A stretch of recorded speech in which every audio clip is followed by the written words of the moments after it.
नमस्कार दोस्तों। राम, लक्ष्मण, सीता और रावण के बारे में तो हर कोई जानता है, लेकिन एक रामायण का एक और अहम किरदार है जिसका नाम सूर्पनखा है।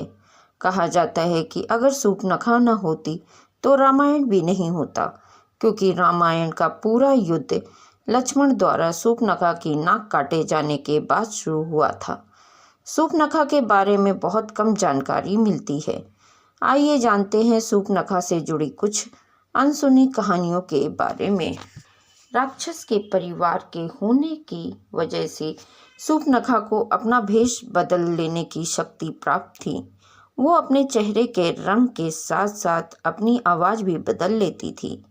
वाल्मीकि जी के अनुसार सूर्पनखा का रंग रूप बहुत ही डरावना था। सूर्पनखा ने अपने पसंद के व्यक्ति से विवाह किया था। सूर्पनखा के पति का नाम विद्युतजीवा था और वो राजा कालकेय का सेनापति था। कालकेय के साथ हुए युद्ध में रावण ने विद्युतजीवा को मार डाला था। उसका भाई ही उसके दुर्भाग्य का कारण बना। पति की मौत के बाद सूर्पनखा ने अपनी पूरी जिंदगी लंका और दक्षिण भारत के जंगलों में बिताई। वो कुछ दिनों के लिए अपने रिश्तेदार खर और दूषण के साथ भी रही। राम और रावण के बीच शत्रुता कराना कहा जाता है कि सूर्पनखा राम के रूप पर मोहित हो गई थी, लेकिन एक पत्नी व्रता होने के वजह से राम ने उसे लक्ष्मण के पास भेज दिया।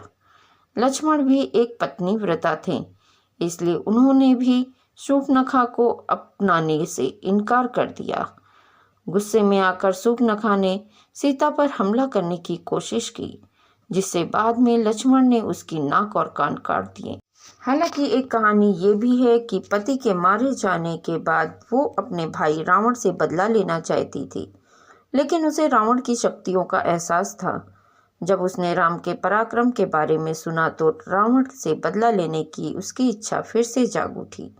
इसलिए उसने राम और रावण के बीच दुश्मनी पैदा करने का काम किया, जिसकी वजह से रावण ने सीता का अपहरण किया और अंत में राम के हाथों उसकी मृत्यु हुई।